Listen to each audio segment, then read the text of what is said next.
The conference room on the 47th floor of Morrison Industries erupted into chaos at 4:15 on a Thursday I know this is a afternoon lot. in Let's late take it step by September. step. Okay, Emma I'm ready. Morrison, Good. 7 We'll do this years together. old and dressed in Is a she all navy right? pinafore that She's cost just more than tired. most It's been a families long spent day. on I'm okay, groceries in just a sleepy. month, Take care. hurled a laptop across the polished mahogany table. The device cartwheeled through the air, scattering quarterly reports and psychological assessments like shrapnel before slamming into the floor-to-ceiling window that overlooked Midtown Manhattan. The glass held. The child psychologist, Dr. Sarah Bennett, credentials from Johns Hopkins, 15 years specializing in pediatric trauma, did not. The woman backed toward the door, clutching her leather briefcase against her chest like a shield. Emma's small face twisted with fury that seemed too large for her frame, too ancient for her age. The words tore out of her throat, raw and accusing. "You don't understand anything." Dr. Bennett fumbled for the door handle. Her expensive silk blouse had a coffee stain on the collar from when Emma had knocked the cup over 20 minutes into their session. The 7th specialist in 3 months. The fastest to flee. Diana Morrison stood motionless by the window. Her Armani suit, a study in architectural precision. Every seam sharp enough to draw blood. Only her eyes betrayed her. Exhausted, desperate, failing. The September sun caught the skyline beyond the glass, painting steel towers in amber light that did nothing to warm the space between mother and daughter.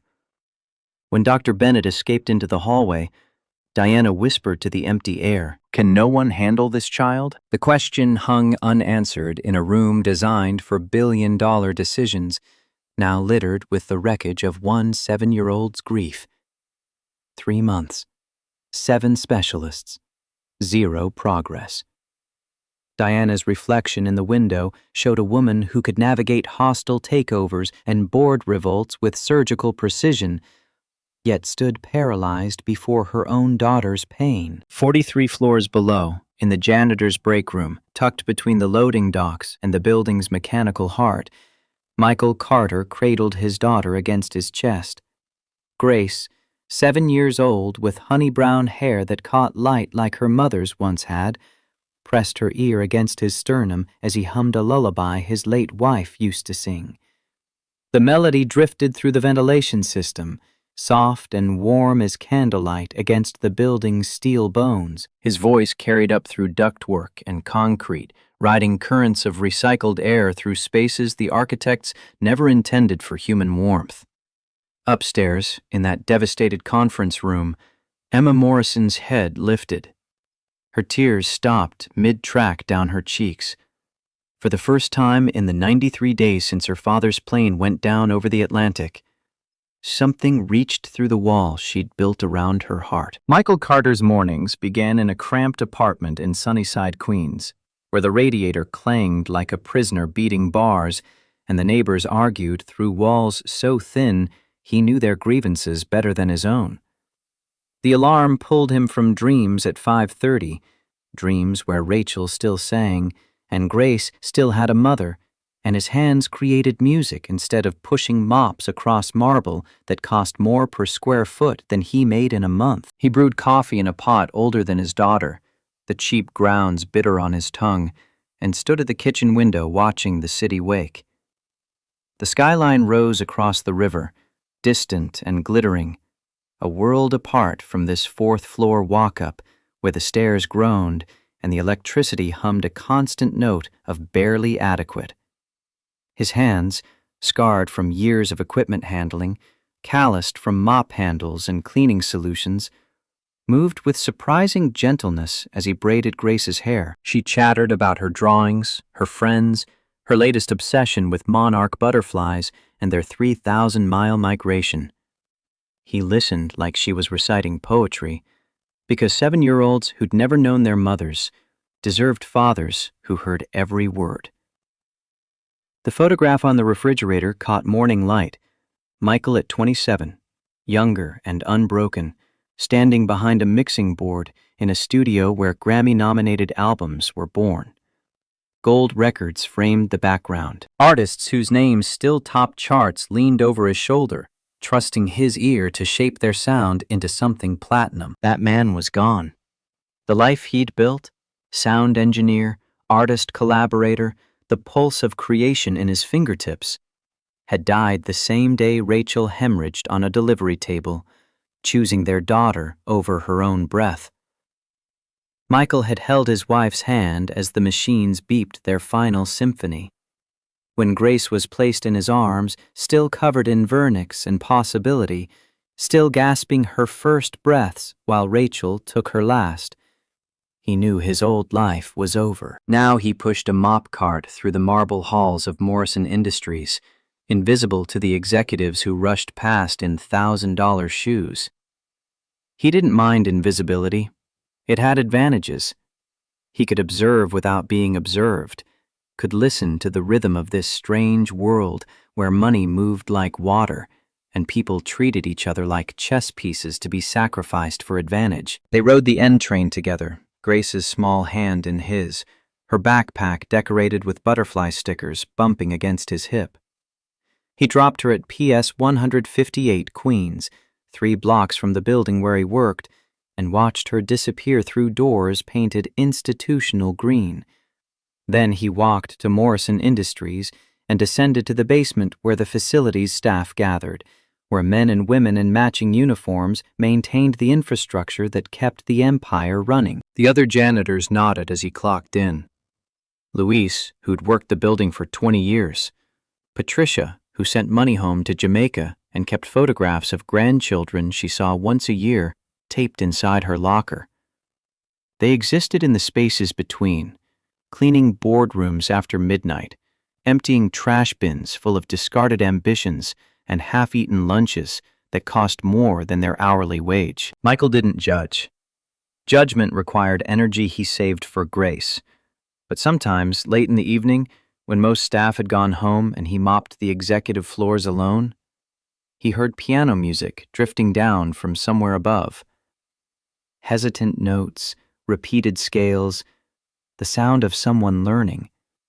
He'd pause, mop in hand, and close his eyes. Music had been his language once. Now it was just an echo of who he used to be. Diana Morrison's mornings began in a penthouse overlooking Central Park, where silence was purchased by the square foot and maintained by staff who knew better than to speak unless spoken to. She woke at 5 without an alarm, her body conditioned by years of discipline to function on minimal sleep.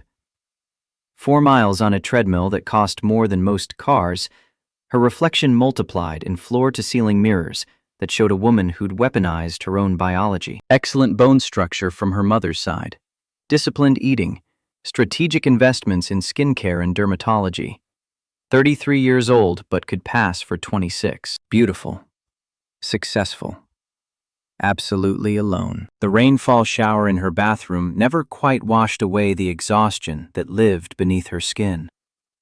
By 7, she sat in her office reviewing reports that judged the fates of thousands of employees she'd never meet. She signed contracts that moved millions, fired executives who failed to meet targets, approved mergers that made headlines in the Wall Street Journal.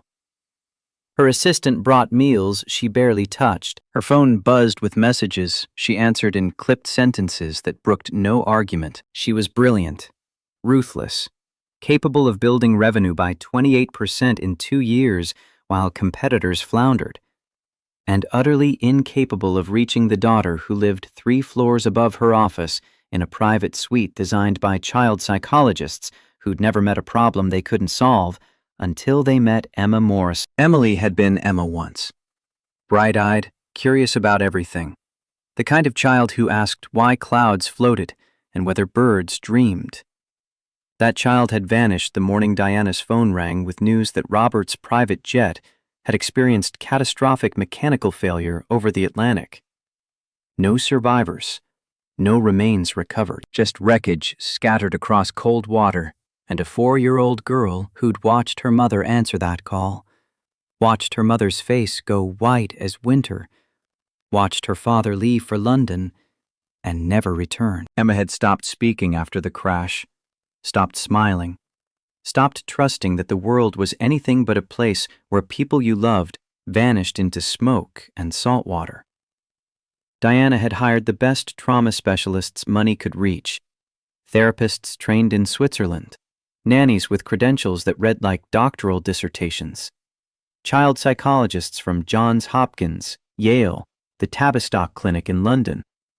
Emma had outlasted them all. She threw tantrums that left rooms destroyed, locked herself in closets for hours, stared at adults with eyes that saw through their practiced compassion to the fear underneath, the fear that this child was broken beyond fixing. The latest specialist had lasted exactly 47 minutes before fleeing. The two worlds existed in the same building, but might as well have been on different planets. Michael mopped the lower floors where paralegals worked late and interns fetched coffee for partners who'd forgotten their names. He emptied trash bins full of discarded dreams, rejected proposals, printed emails announcing layoffs, half-eaten lunches from restaurants he couldn't afford. The waste spoke volumes about the people who generated it, their casual relationship with excess. Diana, meanwhile, watched her employees through security monitors, a habit born from corporate paranoia and personal loneliness. The cameras covered every floor, every corridor, blind spots eliminated by consultants who charged 6 figures for security audits. One evening, while reviewing footage, ostensibly checking protocols, actually avoiding the empty penthouse where Emma refused to eat dinner, she saw him, the janitor with the kind face, kneeling beside his daughter in the lobby, helping her tie her shoe. The little girl laughed at something he said, threw her arms around his neck with unself-conscious joy. Diana felt something crack inside her chest, a fissure in the ice she'd built around herself since Robert died. It had been so long since Emma had laughed like that, so long since Diana had felt anything but the dull ache of inadequacy. She didn't know his name, didn't know his story, but she watched him walk away hand in hand with his daughter and felt the weight of everything she'd lost pressing against her ribs like a physical thing. The afternoon it happened, Emma had been particularly difficult. She'd refused her tutoring session with the Mandarin instructor, thrown her lunch, organic quinoa and grilled salmon prepared by a private chef, against the wall of her suite, leaving an orange stain on wallpaper that cost $200 per roll. Screamed at the nanny until the woman quit on the spot, the 5th in as many weeks to surrender. Diana had been in Tokyo on a video call, 3 a.m. there, 2 p.m. here, negotiating terms of a merger that would reshape their Asian market presence. The call was delicate. Millions rode on her ability to read subtext in translated phrases, to navigate cultural nuances while projecting strength. She was winning. Then security's voice crackled through her earpiece, private channel, urgent tone. "Ms. Morrison, we have a situation. Your daughter is missing from her suite." Diana's stomach dropped like an elevator with cut cables. She muted the call, ignoring the confused expressions of the executives on screen. "What do you mean, missing?" The nanny stepped out after the incident. When she returned, Emma was gone. "We're searching now." 40 minutes. That's how long it took them to find her. 40 minutes during which Diana abandoned the Tokyo merger and tore through the building on foot, taking stairs instead of waiting for elevators, her heart a drum against her ribs. 40 minutes imagining every nightmare scenario. Emma on the street, Emma hurt, Emma gone the way Robert was gone, vanished into a world that took people without warning or mercy. They found her on the 12th floor, in the janitor's break room that wasn't supposed to be accessible to anyone outside facility staff. Security protocols, badge access, all the expensive systems Diana had installed to keep her daughter safe, rendered useless by a 7-year-old who'd observed patterns and exploited blind spots with the strategic thinking she'd inherited from both parents. Emma had known the shift change happened at 6:15, had watched custodial staff enough to memorize the service elevator code, 9472. Had chosen the 12th floor because the security camera outside the break room had been broken for 2 weeks, a maintenance backlog issue that now felt like criminal negligence. She'd slipped through the gaps in their expensive net with the ease of water finding cracks. Michael had been organizing cleaning supplies when the door burst open. A small tornado in a designer dress rushed in, wild-eyed and feral, grabbing his mop like a sword. His first instinct was alarm. This wasn't his daughter. Who was this child? Where were her parents? But then he saw the look in her eyes. Not fear, curiosity. The same expression Grace got when she discovered something new. He didn't raise his voice or reach for her or do any of the things adults typically did that made children feel cornered. He just asked a question, his tone conversational, like they were equals. "You want to help me clean?" The girl stopped mid-swing, stared at him with enormous eyes, brown like autumn leaves, assessing. He pulled out a spray bottle and a rag, moving slowly so as not to startle her. This is the secret technique. You spray 3 times, no more, no less. Then you wipe in circles, counterclockwise. Very important, the direction. Clockwise doesn't work. He demonstrated, making it look like magic instead of menial labor. The girl took the rag, sprayed exactly 3 times, the sound sharp in the quiet room. Wiped in careful circles, her movements deliberate. For the first time in months, though Michael didn't know this yet, she was following directions. Not because she was forced to, but because someone had made it sound like an adventure rather than a chore. Michael heated water in the break room microwave, mixed in cocoa powder and a splash of vanilla extract the way Rachel used to make it. Muscle memory. Following a recipe his hands knew better than his head. He handed the mug to the girl, who wrapped small fingers around it like it was treasure. Then he did what he did best with Grace. He talked. Not at her, not down to her. Just talked. About his daughter, their morning routine, the book about monarch butterflies they were reading together. How the butterflies flew 3,000 miles, guided by instincts they didn't understand but trusted anyway. The girl listened, perched on a folding chair, her legs swinging, a tiny smile playing at the corners of her mouth. When Diana found them 20 minutes later, she was prepared to unleash fury.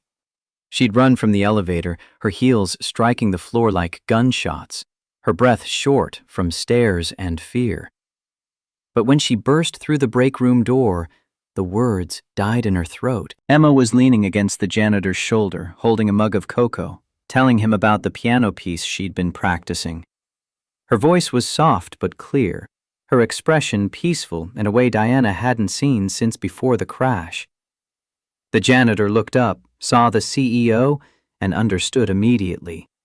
His expression shifted, not fear, not deference, just recognition of the moment's fragility. He gently shifted Emma upright, his voice kind. "Someone's here to take you home." Emma's face closed like a door slamming shut. Diana felt the familiar knife of failure twist in her gut. But something had changed. Emma looked back at the janitor as Diana led her away, and that look said everything. She'd found something in that break room that all the money and expertise in the world hadn't provided. That night, Diana couldn't sleep. At 2 a.m., she sat in her office and pulled up the security footage from the break room, watched the entire encounter frame by frame, watched this stranger, this janitor whose name she didn't even know, treat her daughter like a person rather than a problem. Watched Emma respond with trust instead of terror. And Diana, who hadn't cried since Robert's funeral, who prided herself on emotional control that could freeze nitrogen, sat alone in her glass tower and wept. The next day, she did something unprecedented. She went to the basement level where the facilities staff gathered, a place she'd never visited in 8 years of running this company. Found him refilling his cleaning cart, looking tired but content. When she spoke, her voice came out harsher than intended, the CEO tone she couldn't quite turn off even when she wanted to. "I need to speak with you." He followed her to a small conference room, standing rather than sitting, maintaining the invisible line between employer and employee. Diana got straight to the point because that's what she did, had always done, the only way she knew how to operate. "My daughter only talks to you. I don't understand why, but I'm offering you a temporary position. Help her communicate, spend time with her, just be whatever it is you were yesterday. I'll triple your current salary." Michael was quiet for a long moment. She watched calculations run behind his eyes, not greed, something more complex. When he spoke, his voice was steady. "With respect, ma'am, you can't buy what your daughter needs." Diana's jaw tightened. The refusal stung more than it should have. Rejection in a form she wasn't accustomed to receiving. She tried again, the only tool she had. "Name your price." "There is no price." He said it simply, without judgment, but without surrender. "But if you're asking me to spend time with your daughter, I'll do it. Not for money. Because no child should feel as alone as she clearly does." The words hit Diana like a physical blow. Not cruel, he wasn't being cruel. Just honest. Honest in a way people hadn't been with her in years, maybe ever.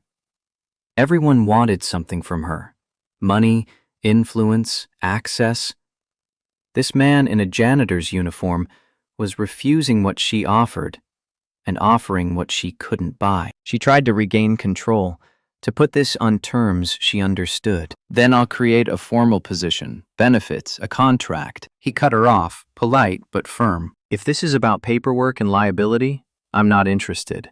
Either you trust me or you don't." Standoff. Diana, unused to anyone refusing her authority, her ability to shape the world through sheer force of will and capital. But he was right. This wasn't something she could contract. It required trust, the one currency she'd spent down to nothing since Robert died. Finally, she nodded. "After your shift ends, 1 hour daily. If Emma's uncomfortable, the arrangement stops." The arrangement caused immediate uproar. Senior executives whispered in elevators, their voices carrying that particular frequency of workplace gossip. HR submitted concerned memos about protocols and liability. Jennifer Hayes, the HR director, brought a stack of forms that needed signing. Background checks, insurance waivers, documentation to protect the company from lawsuits that might arise from allowing non-qualified personnel access to the CEO's minor child. William Bradford, senior vice president and heir apparent, who'd been passed over when the board chose Diana after Robert's death, made his position clear in a meeting with the CFO. 58 years old, silver-haired, with a kind of smile that never reached his eyes. "She's losing it, Stephen. First the Tokyo delay because she had to handle a family emergency, and now she's hiring the janitor to play therapist? The woman's grief is compromising her judgment." Stephen Chen, CFO, and Diana's ally for the past 6 years, shifted uncomfortably. "She's still delivering results. Revenue's up, for now. But board members are asking questions. How long before this affects the bottom line?" William planted seeds carefully, positioning himself as concerned colleague rather than opportunist. But Michael, mopping the floor outside that conference room, heard every word through the door they'd left ajar. Heard himself reduced to the janitor, his daughter invisible, his life a weapon being sharpened against the woman who'd asked him for help. Diana overrode them all with the blunt instrument of her authority. She didn't explain or justify, just declared the arrangement approved and dared anyone to challenge her. They didn't, but the whispers continued, spreading through the building like mold in darkness. Michael started coming to Emma's suite after his shift ended. No structured lessons, no therapy techniques from manuals written by people who'd never known real loss. He taught her to water the plants on the terrace, explaining how roots needed both water and air to breathe. Too much of either and they'd drown. He showed her how to organize her books by color, chaos into rainbow order, the satisfaction of visible progress. He brought his guitar. Hadn't played it in 7 years, the case gathering dust in his apartment closet because music reminded him too much of Rachel and studio sessions where they'd fallen in love between takes. But for Emma, he made an exception. Taught her simple chords, her small fingers struggling to press the strings, his larger hands guiding hers until she found the notes. And he listened. When Emma talked about her father, haltingly at first, then in rushing sentences, Michael didn't offer platitudes about heaven or time healing wounds. He just nodded, understanding in his silence. Missing someone never really stops, but it can become softer, like a stone in your pocket. You always know it's there, but it doesn't cut anymore. Emma understood that in a way, the therapist's careful explanations had never reached. The grief didn't go away. She just learned to carry it differently. One afternoon, Diana came to collect Emma for dinner and found her daughter asleep on the couch, her head resting on Michael's shoulder. He'd been reading to her from a book about constellations, how ancient peoples had connected dots in the sky to make meaning from chaos. His finger was marking the place on the page, his other arm loose around Emma's shoulders. He looked up when Diana entered, put his finger to his lips, the universal gesture for silence. Diana stood frozen in the doorway. Her daughter hadn't slept peacefully in 3 months, had fought bedtime like it was an enemy, woken screaming from nightmares about planes falling from the sky. Now she slept like childhood should allow, peaceful, safe, trusting that the world would be there when she woke. Diana felt something shift inside her chest. Not attraction, not yet. Something more fundamental. Recognition. This man had given her daughter something she'd been desperately searching for.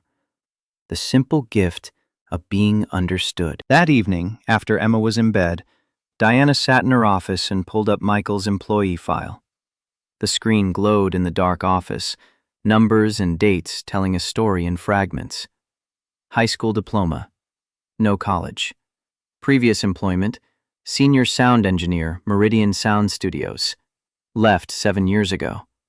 Reason for leaving? Family circumstances. She saw the gaps in his resume, the obvious step down from engineer to janitor. Googled his name out of curiosity that felt like violation, but that she couldn't resist. Found articles from 8 years ago. Rising star Michael Carter, the sound genius behind the Platinum Records. A photograph of him at 27, standing behind a mixing board with Grammy-nominated artists.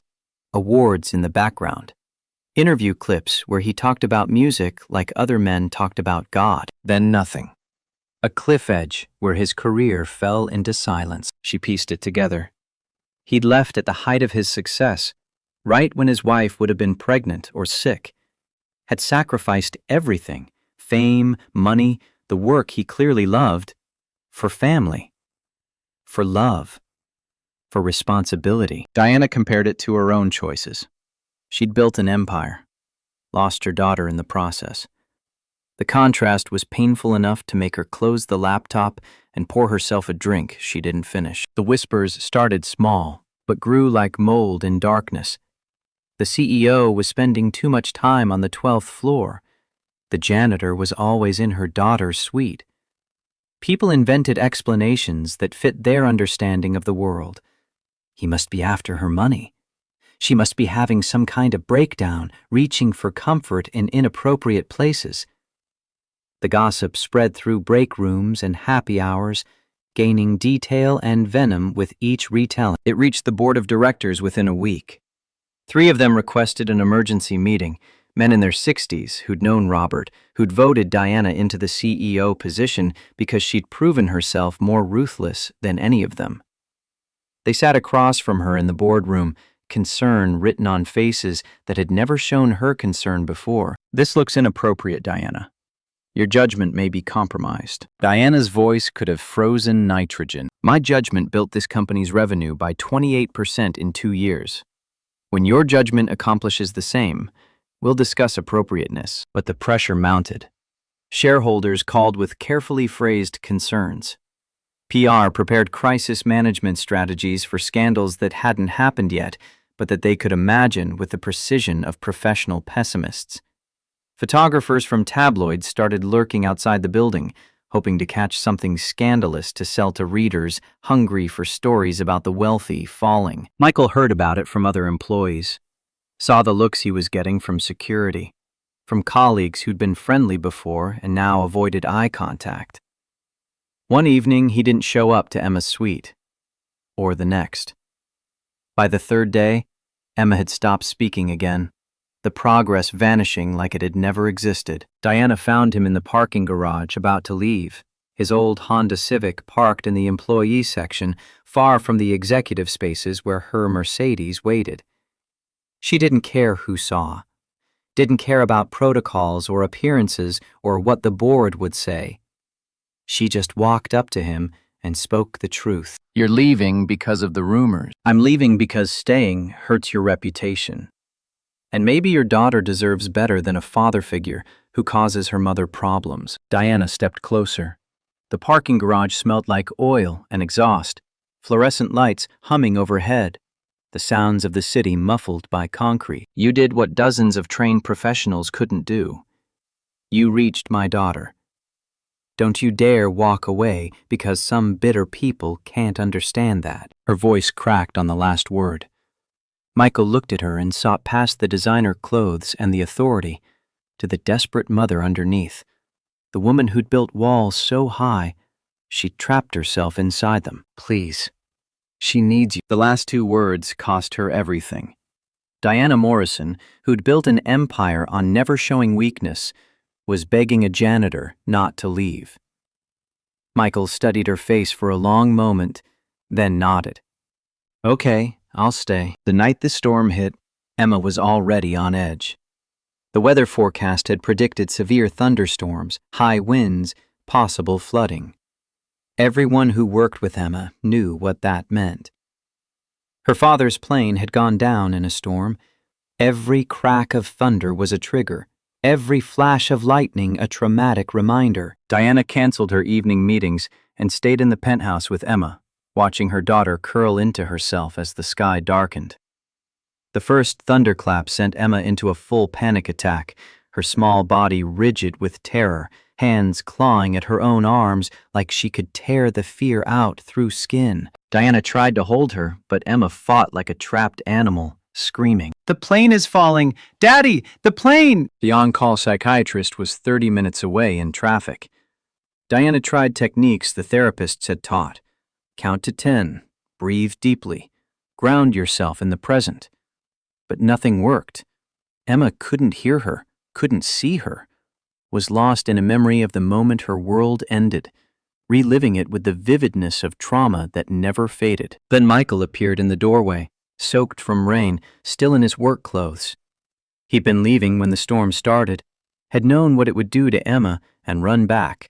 Didn't ask permission, just sat on the floor next to her and started counting. 1, 2, 3, 4. His voice was steady as stone, rhythmic as a heartbeat.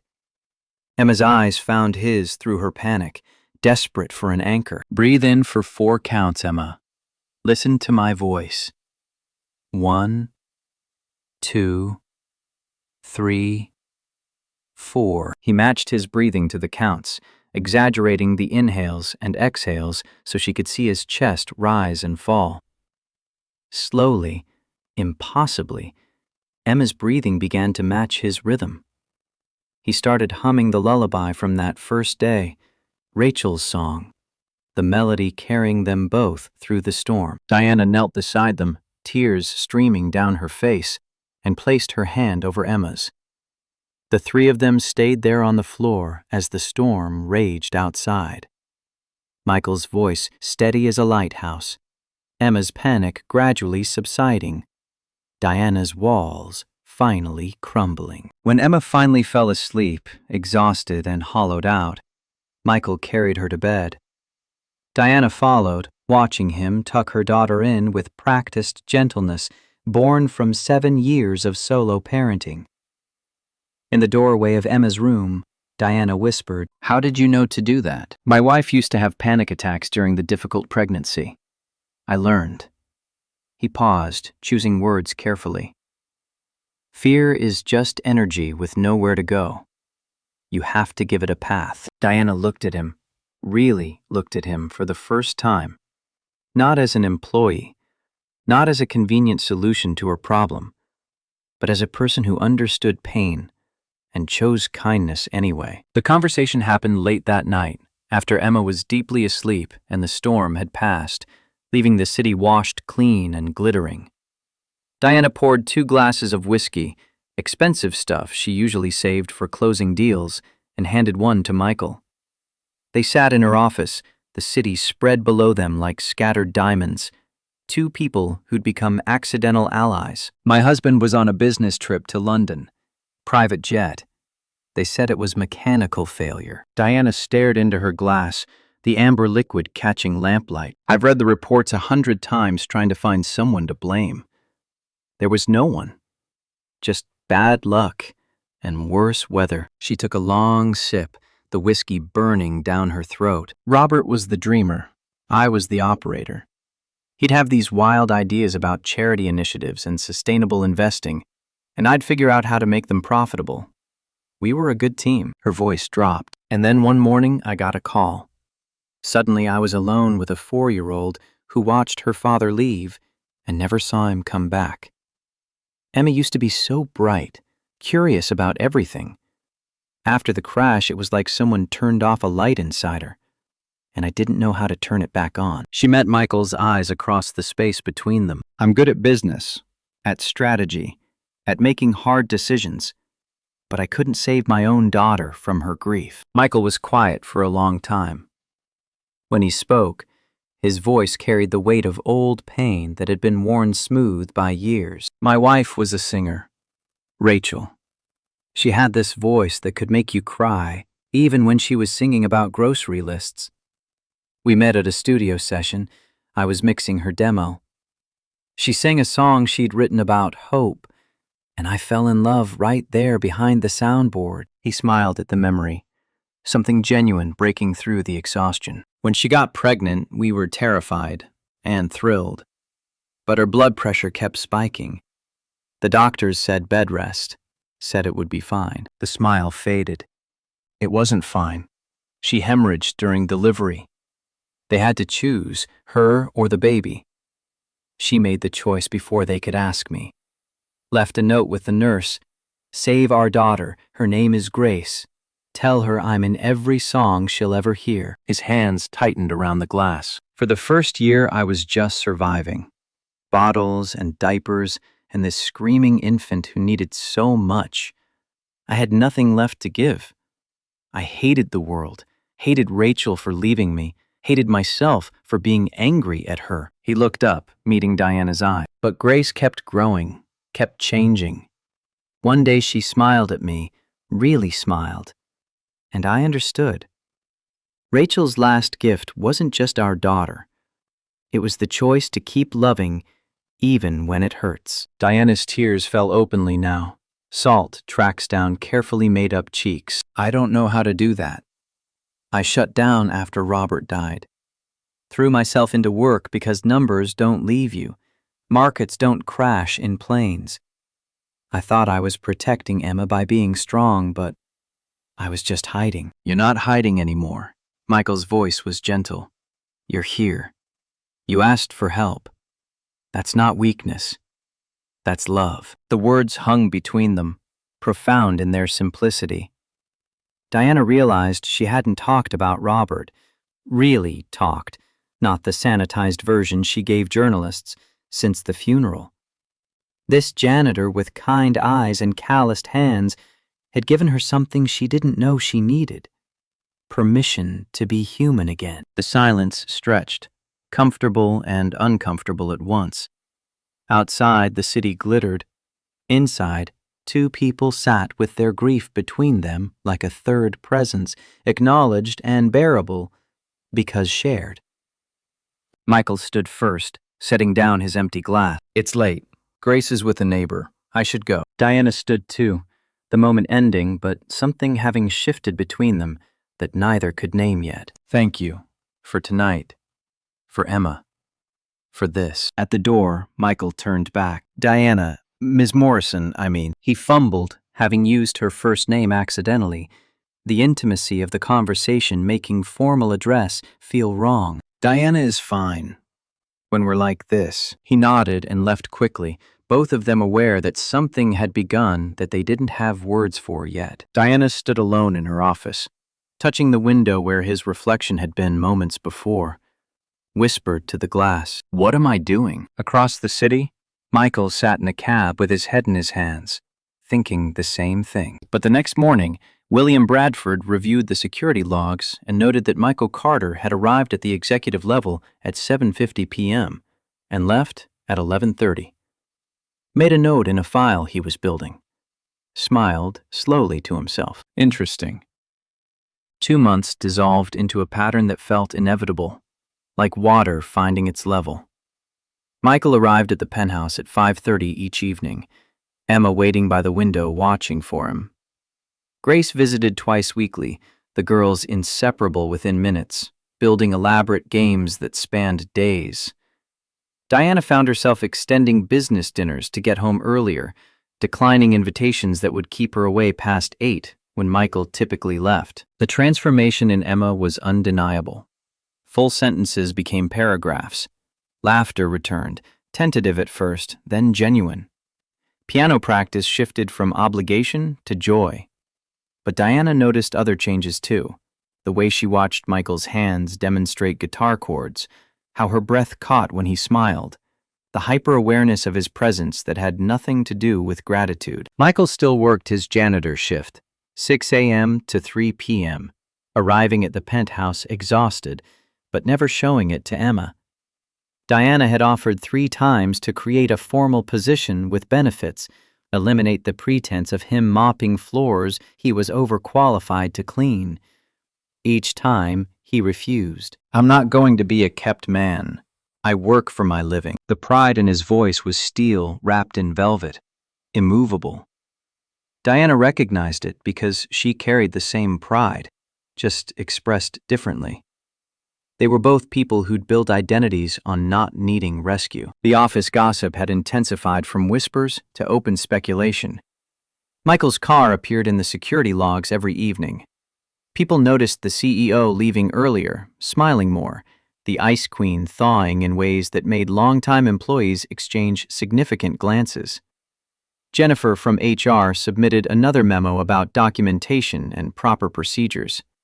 William Bradford collected evidence like a prosecutor building a case. Diana ignored them all with the blunt force of her authority, but the pressure built like steam in a sealed container. She couldn't sleep one December night, her mind refusing to quiet.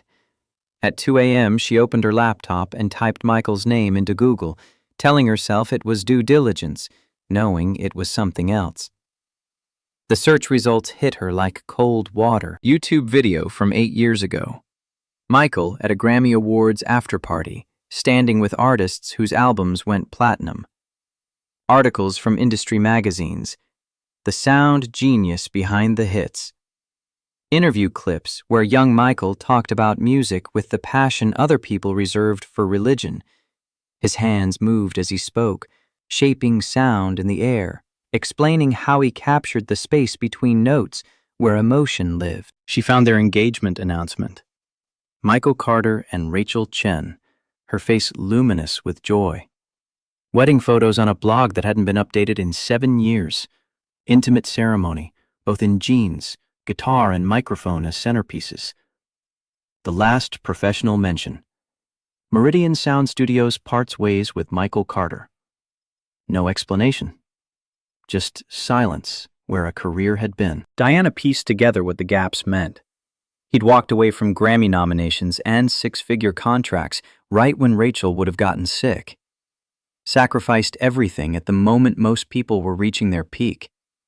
She thought about her own choices, the clients she'd prioritized over Emma's bedtime, the deals closed while missing school events, the empire built on absences. The comparison cut deep enough to draw blood. The next evening when Michael arrived, Diana couldn't contain herself. "Why didn't you tell me?" Michael set down the guitar case, wariness entering his expression. "Tell you what? That you were famous.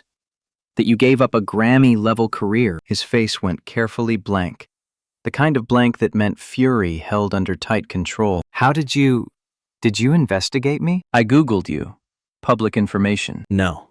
His voice was quiet but hard as diamond. "You dug into my life. This is exactly what I was afraid of." "Afraid of what?" "Being treated like a charity case. Like you need to fix me along with your daughter." "I don't need saving, Ms. Morrison." The formal address stung more than the anger. Diana's own temper rose to meet his. I was trying to understand you. You know everything about me, my husband, my failures as a mother. I know nothing about you except what you choose to share. That's called boundaries. You don't get to buy access to my past because you're curious. I wasn't buying anything. God, is that what you think of me? That I commodify everything? Michael's jaw worked. Honesty fighting with restraint. Don't you? You tried to triple my salary first day. Tried to create a position for me. You solve problems with money because that's the only tool you trust. The accuracy of it landed like a punch. Diana struck back on instinct. And you solve them with judgment. You walk around here thinking you're morally superior because you're poor and I'm rich. You decided I was a bad mother before you even knew me. The words hung between them, both breathing hard, both recognizing they'd hit truths that couldn't be unsaid. Michael's voice dropped, losing its edge. You're right. I did judge you. I saw the suits and the money and assumed you didn't care about Emma. I was wrong. Diana felt her anger deflate, leaving exhaustion in its wake. And I do try to control things with money. It's what I'm good at. How I feel less helpless. I'm sorry I invaded your privacy. The silence stretched. Michael moved to the window, looking out at the city lights. I left the industry because Rachel needed me. After she died, I couldn't. Music was ours. Playing it felt like moving on without her. Like betrayal. But you played for Emma, because Emma needed it more than my grief needed protecting. Diana crossed the room slowly, standing beside him at the window. Their reflections ghosted in the glass. Two people trying to bridge a gap wider than money or class. I envy you. The choice you made. I've spent Emma's whole life choosing work over her, telling myself I was building her future, but really I was avoiding being present in her present. You're present now. That counts. Their eyes met in the reflection, held longer than professional distance allowed.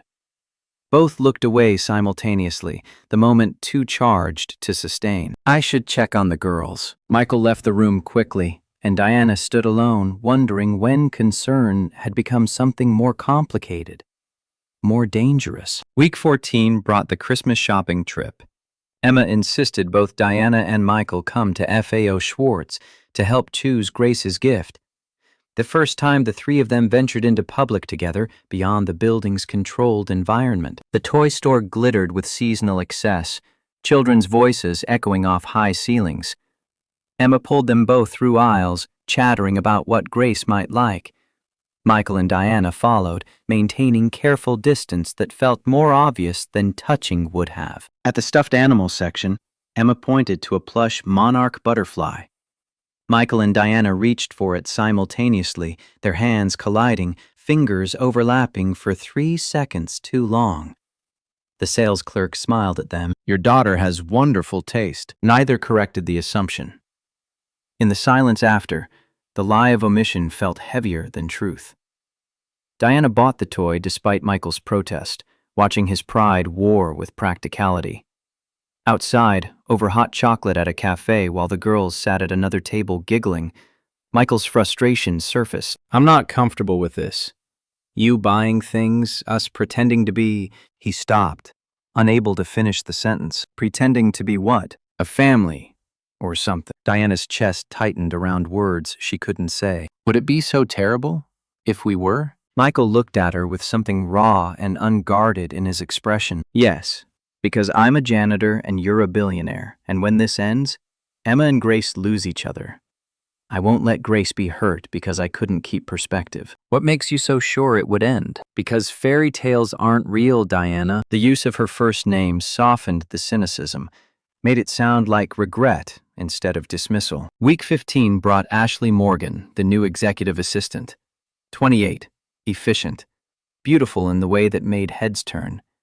She brought Michael coffee one evening when she saw him arriving, touching his arm while she laughed too loud at his polite responses. Diana watched from her office, irrational jealousy burning in her chest like acid. Later, she snapped at Ashley over a minor scheduling issue, her voice cold enough to frost glass. Your job is assisting me, not socializing with visitors. Ashley looked confused and wounded. Diana dismissed her, then sat at her desk, recognizing the truth. She was jealous of a 28-year-old flirting with a man who wasn't hers, had never been hers, couldn't be hers. Week 16 arrived with Grace's dental emergency. Michael took a call in the hallway, his voice tight with stress. Diana recognized from her own financial calculations. "I know the specialist costs more. Just schedule the appointment. I'll figure it out." Diana had overheard enough to understand. Later, when Michael returned, she tried to help. "I couldn't help hearing. Let me help with Grace's dental work. Call it a bonus, or..." "No, absolutely not." The refusal was sharp enough to cut. "Michael, this is your daughter's health, which makes it my responsibility, not yours. I've been handling Grace's life for 7 years without rescue. This isn't about pride, it is about pride. It's all I have left. Please don't take that too." He walked away before she could argue further. Diana stood in the empty hallway, feeling the distance between their worlds like a physical barrier.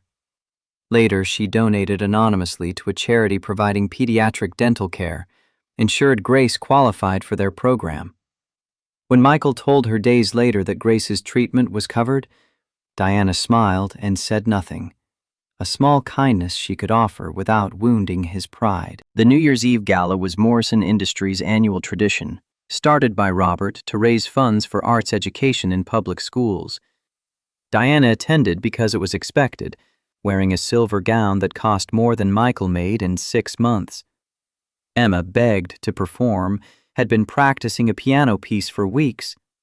Diana agreed without knowing Michael would be involved. Grace had visited Michael the week before with a request impossible to refuse. "Daddy, Emma needs you for her performance. Please come back." He'd been staying distant after their argument about money, protecting them both from complications he saw forming.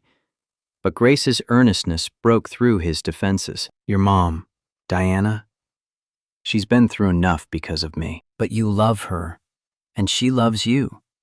I heard her tell Aunt Rebecca on the phone." Michael's heart stopped. Grace wasn't supposed to have heard that conversation. Diana's voice raw and honest in a way she never was at work. "Emma needs you, Daddy, and I think Miss Diana does too." One last time, he told himself, for Emma.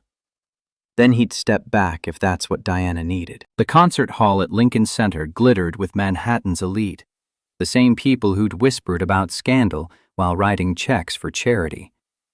Diana moved through the crowd with practiced grace, her smile never reaching her eyes. William Bradford watched from across the room with a date young enough to be his daughter, his expression predatory. The children's showcase began, young musicians displaying the fruits of the programs Morrison Industries funded.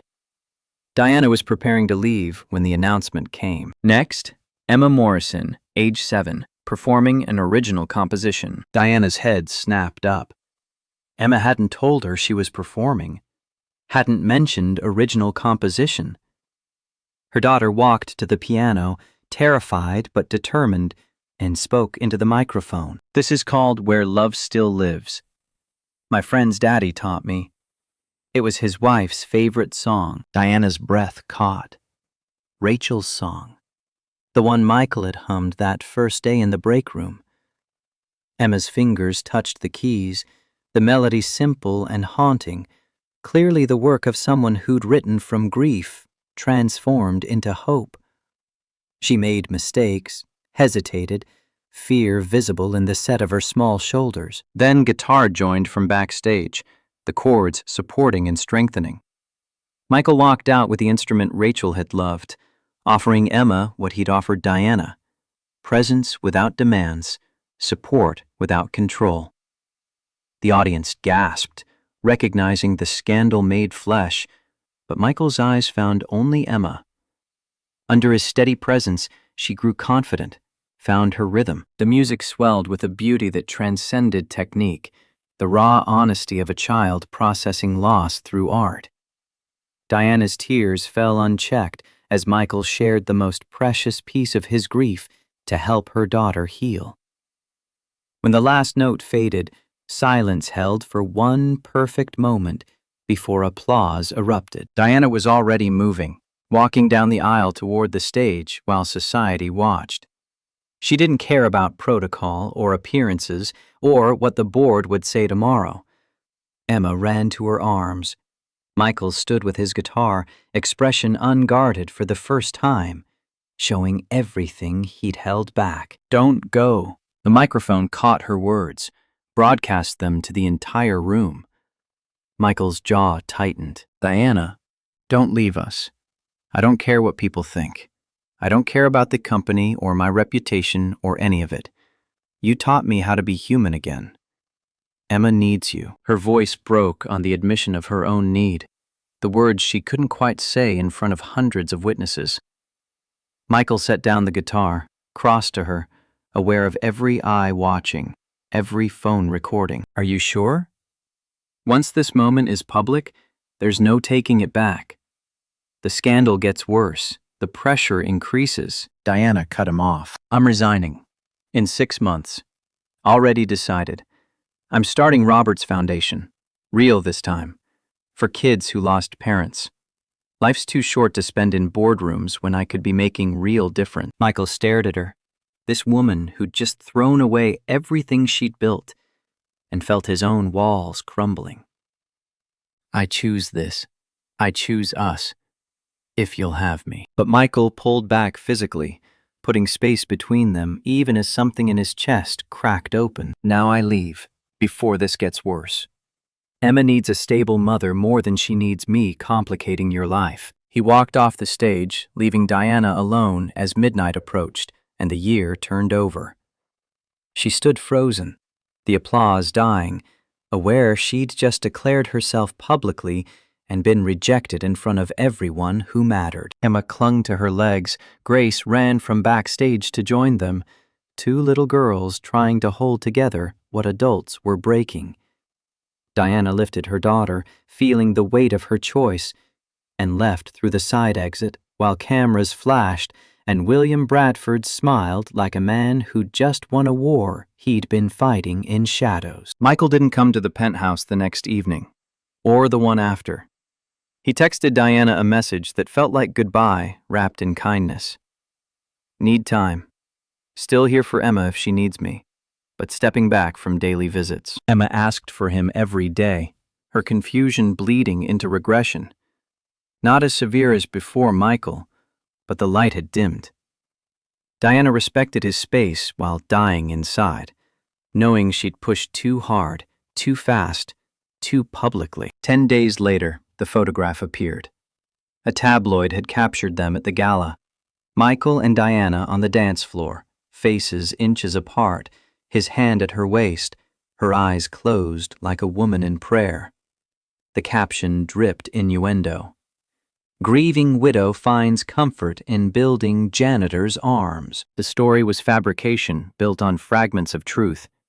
Anonymous sources claimed the affair had been ongoing for months, that Emma was being used as cover, that employees had reported inappropriate conduct. The photograph went viral, shared across social media with commentary ranging from romantic to vicious. Diana's phone exploded with calls from board members, investors, PR consultants preparing for damage control. The company's stock dipped 3% on speculation about her stability. Major news outlets picked up the story, giving it legitimacy through repetition. Michael became a target, reporters showing up at his apartment building, photographers following him to Grace's school, colleagues who'd ignored him suddenly having opinions about his character and intentions. The worst came from within Morrison Industries. William Bradford called an emergency board meeting, his presentation surgical in its precision. Charts showing Diana's distraction, the Tokyo merger delay, missed quarterly reviews, decisions made without proper consultation. He never mentioned Michael by name, just painted a picture of a CEO whose personal grief was compromising professional judgment. "I'm suggesting we lighten her load, take over some responsibilities, temporarily, for the good of the company and for Diana herself." 3 board members sided with him immediately. The CFO, Stephen Chen, wavered under pressure.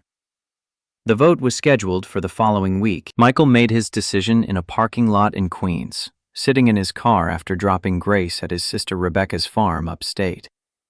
He couldn't let Diana lose everything because of him. Couldn't watch her daughter regress, his daughter harassed, both their lives destroyed by a connection that society refused to allow. He wrote a letter to Emma explaining that some people were scared of things they didn't understand, that she was stronger than she knew, that sometimes the bravest thing was letting go. Then he drove to Diana's office at midnight when he knew she'd still be there, working because work was how she handled pain. She looked up when he entered, hope and fear warring in her expression. "I'm leaving. Tonight. Taking Grace to my sister's place for a while." "No." The word came out sharp, desperate. "Running proves their narrative, Michael. Staying destroys yours. You have to choose the company, or whatever this is, between us. And you should choose the company. Emma needs a stable mother more than she needs me." He pulled an envelope from his jacket. The letter for Emma. "I wrote this for her. Explains I'm not abandoning her, that she's stronger than fear." He set it on her desk, the paper a white flag of surrender. "Diana, I'm not in your world. I never was. You need to choose your empire or me, and you should choose the empire." "What if I don't want to choose? What if I want both?" Michael's expression held such tenderness it hurt to witness. "Then you're braver than I am, because I can't watch you lose everything. I can't be the reason Emma loses her mother to scandal. I won't gamble with my daughter's future for my feelings." Diana stood, came around the desk, close enough to touch but not touching. "What about my feelings? Don't I get a say?" "Don't." His voice broke on the word. "Please, don't make this harder. I'm in love with you too." There, it's said. Now what? Michael closed his eyes like the words were knives finding gaps in armor he'd tried so hard to maintain. When he opened them, his decision was written in the set of his jaw. "Now I leave before we both make choices we can't take back. Before this destroys everything you've built. Before our daughters pay for what we want." He walked to the door, stopped with his hand on the frame. "I'm not running. I'm protecting everyone, including you." Then he was gone, leaving Diana alone in her office, overlooking a city that suddenly felt empty despite 8 million people breathing the same air. She picked up the envelope, felt the weight of his goodbye, and understood that loving someone sometimes meant letting them make choices that broke your heart. 6 weeks passed like a wound that wouldn't close, each day bleeding into the next with the particular ache of separation chosen for protection rather than indifference. Michael worked construction on his brother-in-law's crew upstate, framing houses in February wind that bit through work gloves and canvas jackets. $15 an hour cash, paid at week's end. Enough to contribute to Rebecca's household and buy Grace's school supplies, but not enough to rebuild the life he'd left behind in Queens. His hands remembered different work, mixing boards and frequency curves, not nail guns and 2x4s. The muscle memory of creation versus the repetitive labor of construction. At night, his fingers ached from hammer strikes and cold, a different pain than the cramping he'd gotten from long studio sessions, but pain nonetheless. Grace adjusted with the resilience children carry like invisible armor, making friends with her cousins, charming Rebecca's neighbors, excelling in the small-town school where being new made her interesting rather than suspect. But every morning she asked the same question. "When are we going home, Daddy?" Michael had stopped promising soon because he didn't know if home existed anymore, or if he'd destroyed it by running. The apartment in Queens was gone, lease broken, furniture in Rebecca's storage barn. His old life dismantled in the service of protecting Diana from himself, from the scandal his presence generated, from having to choose between empire and janitor. Rebecca found him on her porch after Grace went to bed, the third consecutive night he'd pulled a beer from the garage refrigerator and stared at fields gone dark under winter constellations. She sat without invitation, 41 years old, and carrying the particular wisdom of people who'd survived their own catastrophes and came out wiser rather than bitter. You're spiraling. I'm managing. 3 beers on a Tuesday while staring at nothing isn't managing. It's avoiding. Michael took another pull from the bottle, the beer gone warm in his hands, but drinking it was something to do besides think. She needs to fight for her company, not for me. Emma needs a mother who isn't drowning in scandal I created. Emma needs a mother who's happy. You both deserve that much. And from what Grace tells me about their video chats, Emma's regressing without you. The knowledge sat heavy in Michael's chest. He'd written letters, 2 so far, trying to explain to a 7-year-old why adults made promises they couldn't keep, why sometimes love meant leaving, why the world was complicated in ways that defied the simple logic of a child's heart. The letters felt inadequate even as he mailed them. Rebecca pulled her jacket tighter against the cold. My ex-husband left when the kids were young. Came back a year later begging forgiveness. You know what changed my mind? Not his words, his actions. He'd gotten therapy, joined AA, actually addressed the things that made him run. Showed me changed behavior, not promised change. I didn't run because I'm broken. I ran to protect her. You ran because you were scared. Of the scandal, of not being enough, of her choosing her empire over you. So you made the choice for her. Took away her agency in the name of protection. The accuracy of it stung worse than the cold. Michael stared at distant lights from neighboring farms, processing truth he'd been avoiding. What if I go back and she's moved on? Built walls I can't get through, and at least you tried. But Michael, from what Grace says, Diana's not moving on. She's fighting. For the company, for Emma, for the foundation she's planning. Maybe she's fighting for you too, and you're just not there to see it. Michael finished his beer in silence, Rebecca's words settling into the space where certainty used to live. The letter arrived on a Tuesday, delivered through Diana's assistant with the careful formality of someone trying not to intrude. Emma read it sitting cross-legged on her bedroom floor, the paper creased from multiple foldings, ink slightly smeared where Michael's hand had dragged across words before they dried. She read it once, then twice, then carried it to Diana's home office, where her mother reviewed depositions for the shareholder lawsuit that opportunistic attorneys had filed, sensing blood in water. Diana looked up from legal documents dense with accusations and saw her daughter holding that envelope like it contained the secrets of the universe. Why did Mr. Carter leave? Diana removed her reading glasses, buying time to formulate an answer that was true without being crushing. Because people were saying cruel things. He thought leaving would make my life easier. But he promised he'd stay. He told me he wasn't going anywhere. The betrayal in Emma's voice cut deep. Diana had no defense that wouldn't compound the wound, so she tried a different truth. Sometimes adults make promises intending to keep them. Then circumstances change in ways they didn't anticipate. It doesn't mean the promise was a lie. Emma's expression hardened with an anger Diana recognized from mirrors, from board meetings where someone tried to manipulate her with careful language. That's what grown-ups say when they mean they changed their mind. He changed his mind about us. The simplicity of that accusation landed like a stone. Diana pulled Emma into her lap, this 7-year-old who'd learned too young that the world took people without warning, and that promises were fragile things easily broken by fear. He left because staying made my life complicated. People were saying terrible things about both of us. He thought leaving would protect us from scandal. That's stupid. We're supposed to protect each other.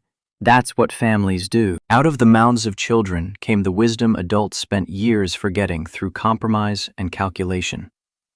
Diana held her daughter closer, breathing in the shampoo-clean smell of her hair, feeling the weight of every choice that had led them here. You're right. It is stupid. And I'm going to fix it. The words felt like a promise and a commitment and a declaration of war against fear, all at once. The board meeting was scheduled for Valentine's Day, an irony that escaped no one in the room.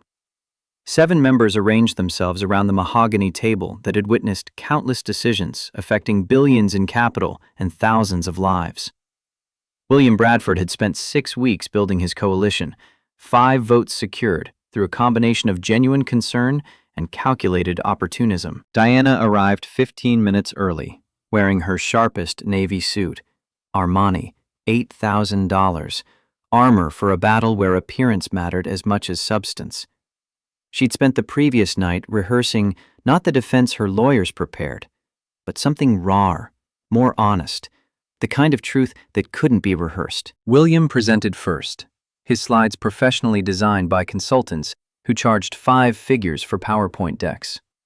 Charts showing Diana's distraction in quarters following Robert's death. Metrics dipping during periods when she'd prioritized family crises over quarterly reviews. Testimony from executives who'd noted her emotional volatility. The unprecedented decision to allow non-qualified personnel access to her minor child. He never mentioned Michael by name, just painted implications in broad strokes. A CEO compromised by grief. A leader whose personal entanglements affected professional judgment. A woman who needed support and rest, not condemnation, which made his proposal sound generous rather than predatory. I recommend a 6-month leave of absence.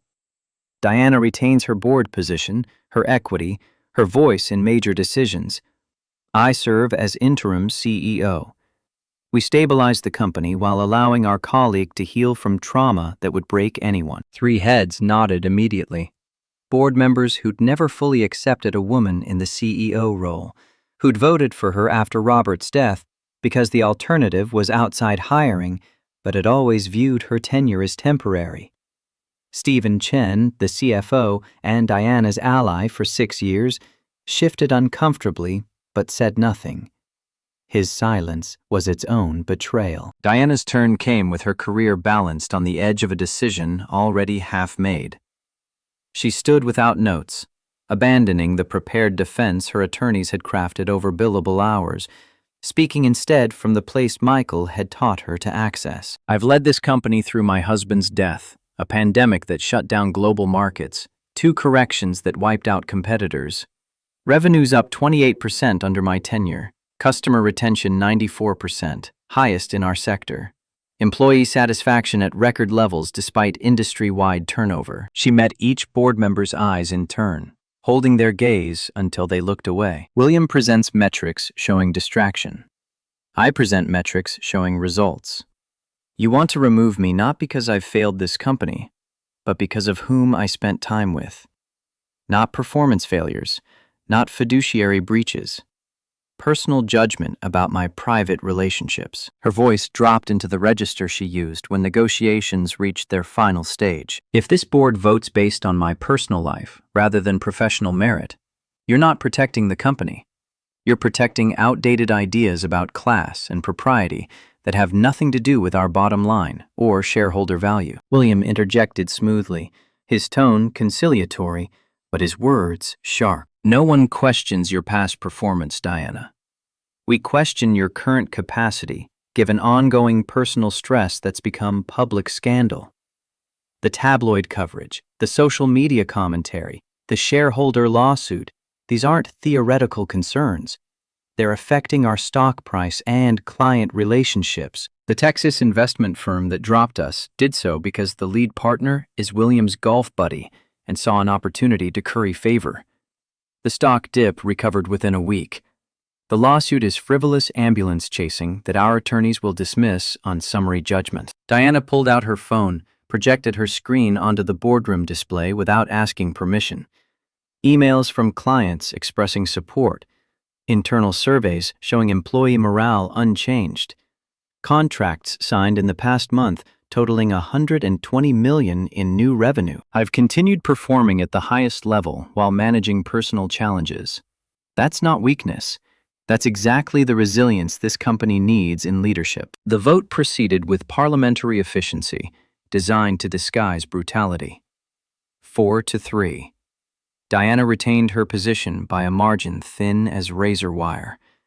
But victory came with conditions that felt like defeat. monthly board reviews instead of quarterly, ethics oversight committee with veto power over certain decisions, mandatory disclosure of any personal relationships that might affect judgment. She'd won the battle and lost autonomy, kept her title while having her authority neutered by men who couldn't forgive her for being human while female, for needing help while powerful, for loving someone their prejudices said she shouldn't. William smiled graciously in defeat, already calculating his next move. Stephen Chen couldn't meet her eyes when the meeting adjourned.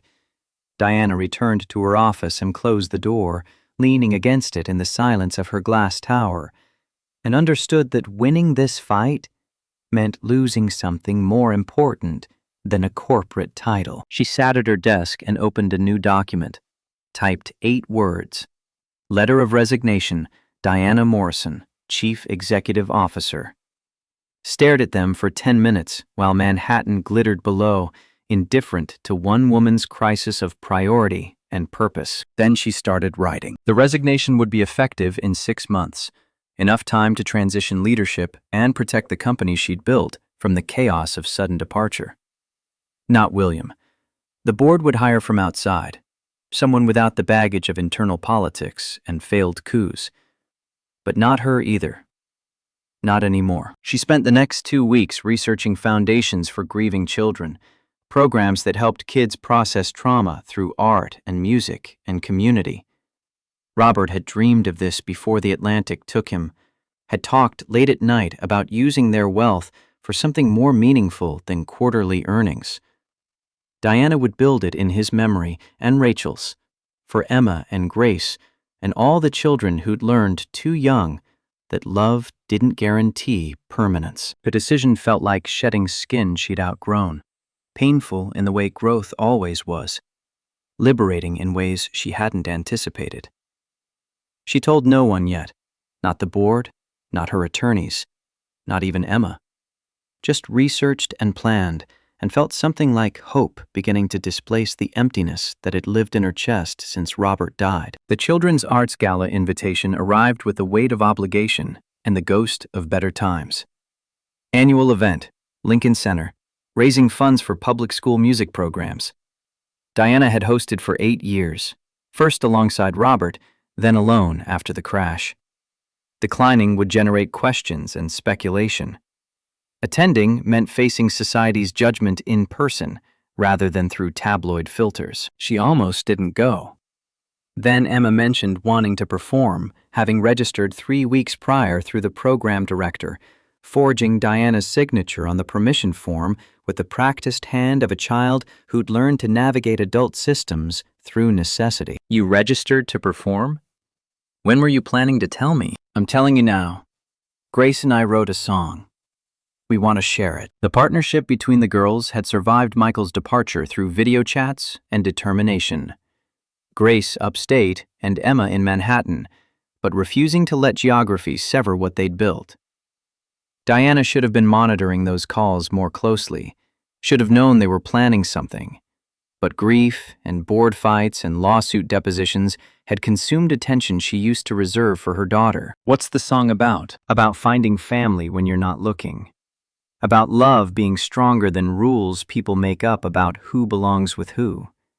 About being brave enough to choose what matters. The lyrics, clearly written with adult guidance, Michael's guidance, were less children's composition than manifesto. Diana recognized the message aimed at her, the 7-year-old's attempt to push her mother toward courage that felt increasingly impossible. I'll be there, I promise. She kept that promise 3 weeks later, wearing burgundy instead of her usual black, a small rebellion no one would notice, but that felt significant. Lincoln Center glittered with Manhattan's elite, smaller crowd than previous years, some donors declining with transparent excuses about schedule conflicts.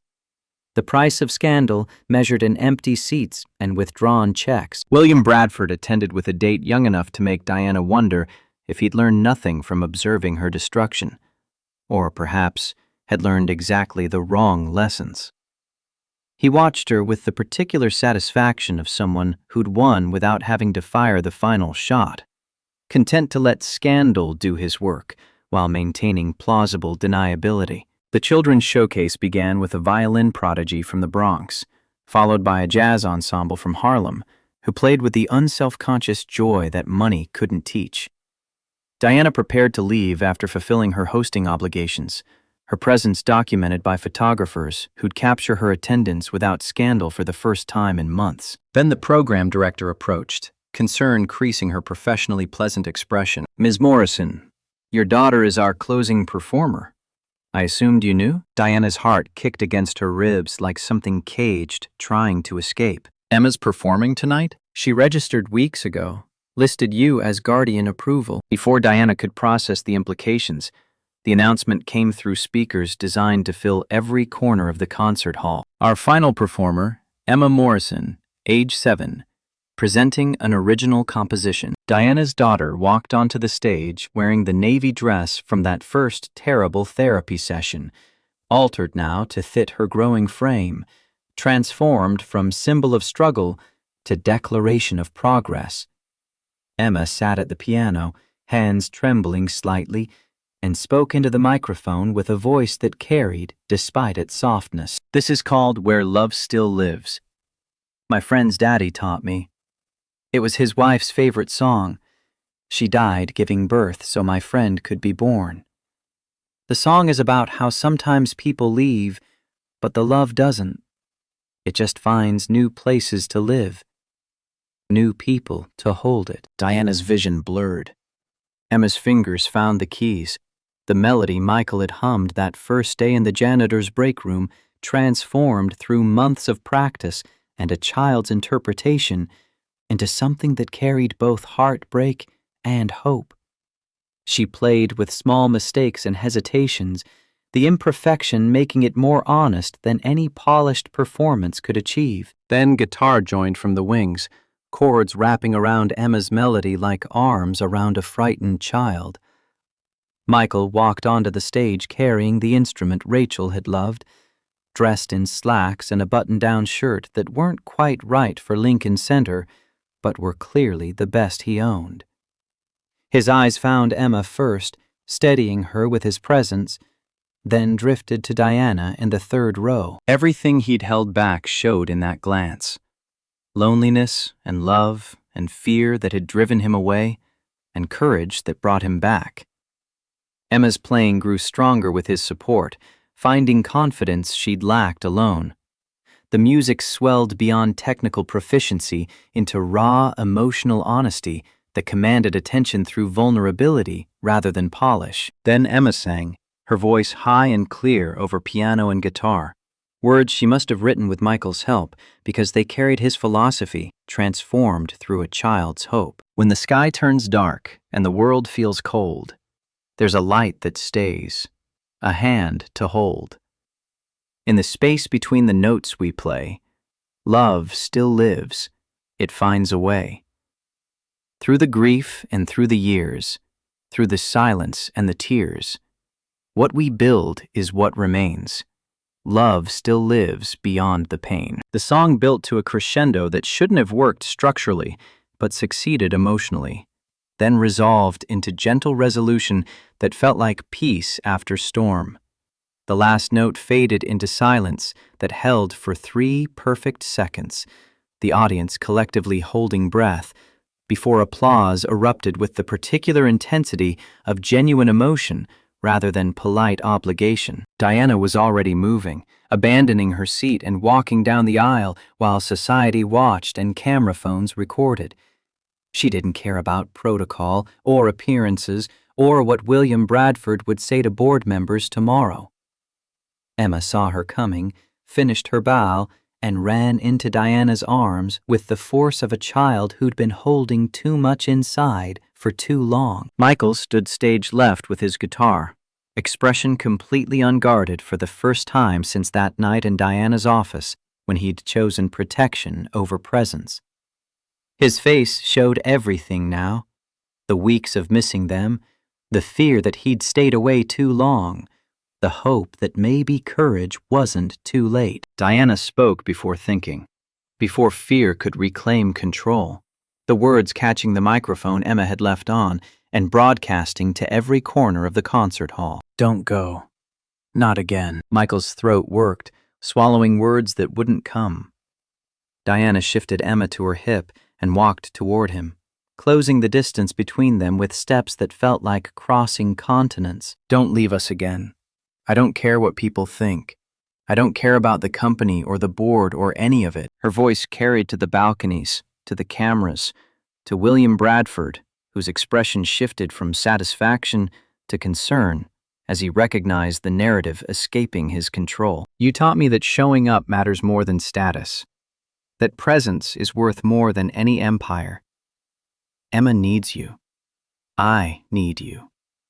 Please stay. Michael set his guitar down with careful precision, buying seconds to process what she was asking in front of hundreds of witnesses and countless more who'd see this on social media within the hour. He crossed to her, stopping close enough to touch but not touching, hyper-aware of every eye watching, every phone recording. Are you sure? Diana, once this moment is public, there's no walking it back. The scandal intensifies, the pressure increases. Your board just gave you conditions. She cut him off with truth she'd been rehearsing in empty offices and sleepless nights. I'm resigning. 6 months. Already drafted the letter. I'm starting Robert's Foundation for real this time. For kids who lost parents too young. Emma inspired it. You inspired it. And I'm done choosing empire over family. Michael stared at her, this woman who'd just chosen him over everything she'd built, and felt the walls he'd constructed for protection crumble into dust. I'm terrified. I have no job, no apartment, $200 in savings, and debt from Grace's dental work. I'm not bringing financial security or social status or anything except... Diana kissed him, cutting off the litany of insufficiency with lips against his, uncaring that 1,000 people watched and recorded and judged. When she pulled back, her voice was fierce. I don't want financial security from you. I want you to teach our daughters that love matters more than money, that character matters more than status, that being present is worth more than being powerful. Our daughters. You said, our daughters. They've been ours since the break room. We were just too scared to admit it. Michael pulled her close with one arm, the other reaching for Emma, the three of them forming a unit on the stage, while applause built from scattered individuals to collective roar. Grace appeared from the wings where she'd been waiting with Rebecca, launching herself at the group with 7-year-old enthusiasm. 4 people on the stage, 2 broken families choosing to become something new. The applause was deafening. Some genuine, moved by the raw honesty of the moment, some scandalized, witnessing the CEO publicly choosing the janitor, all of it irrelevant to the people at the center who heard only each other. William Bradford left through a side exit, his careful campaign reduced to ash by a public declaration he couldn't spin.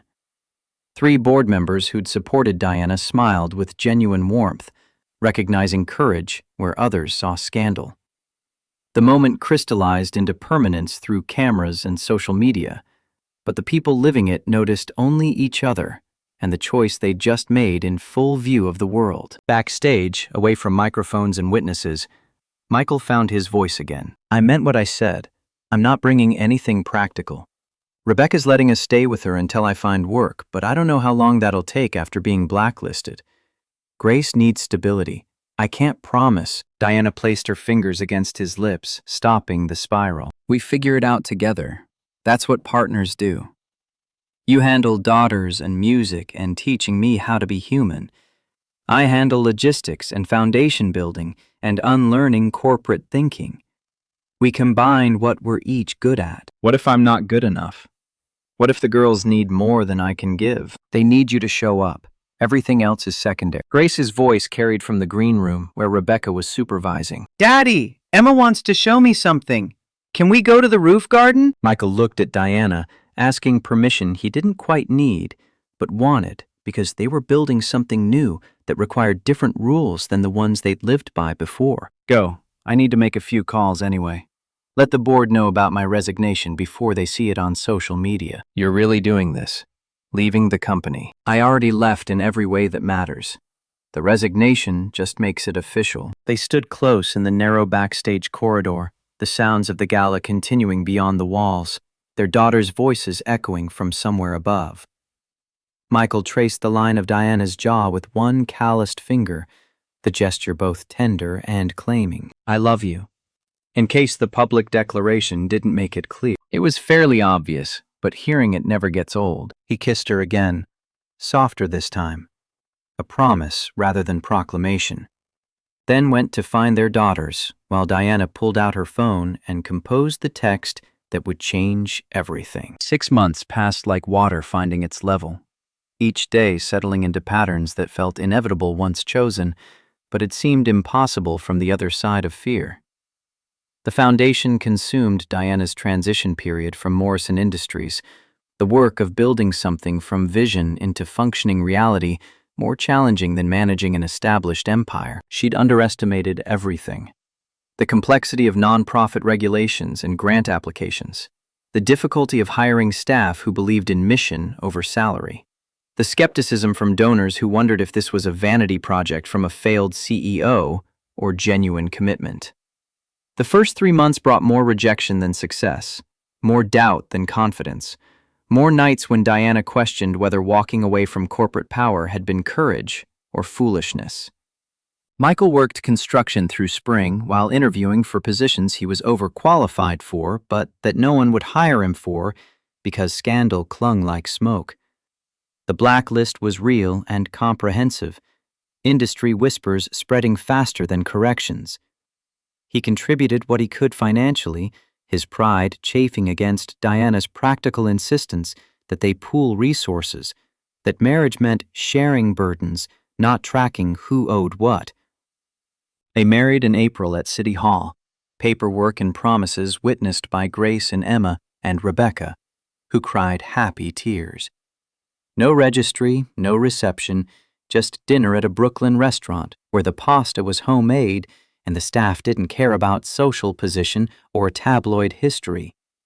Small because intimate mattered more than impressive, meaningful because chosen rather than performed for benefit of others. The foundation finally found its footing in month 5, when a New York Times feature writer did a deep dive on their programming, interviewing families whose children had been helped, documenting outcomes with the kind of rigor that separated legitimate nonprofits from tax shelters.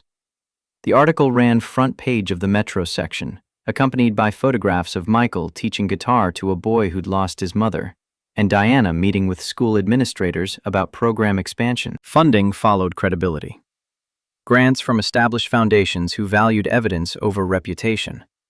Individual donors who'd been waiting to see if commitment survived initial enthusiasm.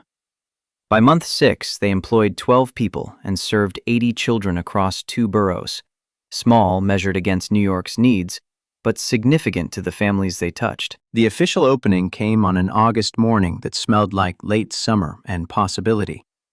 The building was a brownstone in Fort Greene, purchased and renovated with Diana's capital and Michael's labor, transformed from vacant property into spaces designed for healing.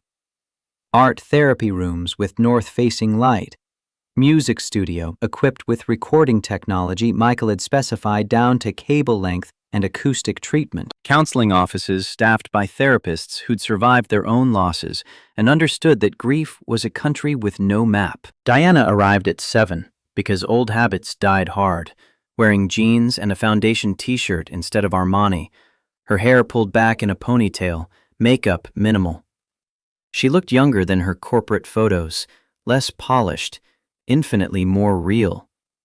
Michael was already in the music studio running sound checks, his expertise finally employed in service of something that mattered rather than just paid bills. The first children arrived at 9, shy and skeptical, accompanied by parents who carried the particular exhaustion of people managing their own grief while trying to support their children's. Tyler, 8 years old, whose mother had died of cancer 6 months prior, and who hadn't spoken more than necessary since. Olivia, 9, whose father had been killed in a construction accident, and who carried rage she didn't know how to express except through destruction. Michael gathered them in the music room. 6 kids ranging from 7 to 11. Losses ranging from sudden to prolonged, but uniformly devastating. He didn't start with technique or theory, just sat with his guitar and asked a question. What does missing someone feel like? Not in words, in sounds. If your grief was music, what would it sound like? The children stared at him like he'd asked them to explain astrophysics. Tyler shook his head. That's stupid. Feelings aren't sounds, aren't they? What sound does anger make? Olivia answered immediately, her voice sharp. Loud, like drums. Good. And sadness? Quiet, like rain. Exactly. So if you miss someone, what's the sound? They thought about it. These children who'd been told to express feelings in words they didn't have, now given permission to express them in music that didn't require vocabulary. Empty. Like when a song ends and there's silence before the next one starts. Michael nodded, fingers finding chords that created space rather than filled it. Notes with gaps between them that let silence speak. That's the space we're going to learn to hold. Not fill, not fix. Just hold and see what grows there. Diana watched from the doorway. This man who'd been dismissed as just a janitor, teaching children what hundreds of hours of therapy hadn't reached. Her phone buzzed with a text from a major donor interested in funding expansion to the Bronx. She silenced it, choosing presence over productivity in a reversal of every instinct she'd honed across years of corporate climbing. Emma and Grace arrived after school, bursting through the door with the particular energy of 7-year-olds who'd been confined to desks all day and needed to move. They performed their song at the Foundation's launch fundraiser the previous week, raising $60,000 from donors who'd come skeptical and left convinced. Now they wanted to teach the other kids, to share what they'd learned about transforming grief into something that could be held and carried rather than something that held and carried them. Can we show Tyler and Olivia our song? Michael looked to Diana, who nodded. The girls sat at the piano, Emma playing, Grace singing, and performed Where Love Still Lives for an audience of grieving children who recognized themselves in every word. When they finished, Tyler's eyes were wet, but his face had lost some of its hardness. Can I learn that? You can learn to make your own version, the melody that fits your missing. And so the teaching began. Michael guiding small fingers to chords, Diana working with parents on resources and support. The foundation becoming what they'd envisioned, a place where grief was met with presence rather than platitudes, where children learned they weren't alone in their loss, where healing happened through community rather than isolation. As afternoon dissolved into evening and families departed with promises to return, Diana found Michael in the music room, putting away instruments. He looked tired but satisfied, the exhaustion of meaningful work rather than the depletion of labor for survival. How was it? Really? Better than I hoped, harder than I expected. Those kids have been through hell, and they're so young. But you reached them. I watched Tyler's face during the lesson. That's the first time his mom says he's shown interest in anything since the funeral. Michael wound guitar cables with the practiced efficiency of thousands of repetitions, muscle memory from a life that felt both distant and foundational. One good day doesn't mean we've fixed anything. Grief isn't a problem with a solution. It's a condition you learn to live with. I know, but you're teaching them how. That's more than anyone else has done. He crossed to her, wrapping her in arms that smelled like guitar strings and the particular sweat of physical work. They stood together in the empty studio while Brooklyn moved around them, two people who'd found each other across an impossible distance and chosen to build something meaningful from their combined brokenness. I love you. Our weird, complicated, imperfect life. It's pretty good, isn't it? It's everything I didn't know I needed. Above them, through the brownstone's old windows, Grace and Emma's laughter carried from the roof garden, where Rebecca supervised their play. Two girls who'd lost parents and found each other, who'd brought broken adults together through their need for healing. who represented the future the foundation existed to serve. Diana thought about the board meeting where she'd defended her choices, the empire she'd walked away from, the scandal that had seemed insurmountable until she'd chosen to walk through it rather than around it. Thought about Michael's courage in returning, in risking rejection publicly, in choosing love over the safety of distance. Thought about Robert and Rachel, whose deaths had created the grief that brought everyone together, whose memory lived in the foundation's name and work. The greatest act of courage wasn't climbing higher, she'd learned. It was being willing to meet someone exactly where they were and build something beautiful from there. Not despite the brokenness, but because of it. All the shattered pieces forming something new and stronger for having been broken, and choosing to heal together. Michael's phone buzzed. Text from a music school asking if he'd be interested in teaching evening classes, his reputation slowly rebuilding through word of mouth from families whose children he'd helped. Diana's phone showed an email from a journalist requesting an interview about the foundation's innovative approach. Both notifications representing progress, opportunity, the slow accumulation of credibility earned through consistent showing up. But they ignored the phones, choosing instead to stand together in the studio's fading light, holding each other while their daughters played above and the foundation they'd built prepared to serve children who needed exactly what they'd found: community in grief, hope in presence, and the revolutionary understanding that love survived loss by transforming rather than ending, by finding new vessels to hold it, new hearts willing to risk breaking in service of connection. Outside, Brooklyn prepared for evening.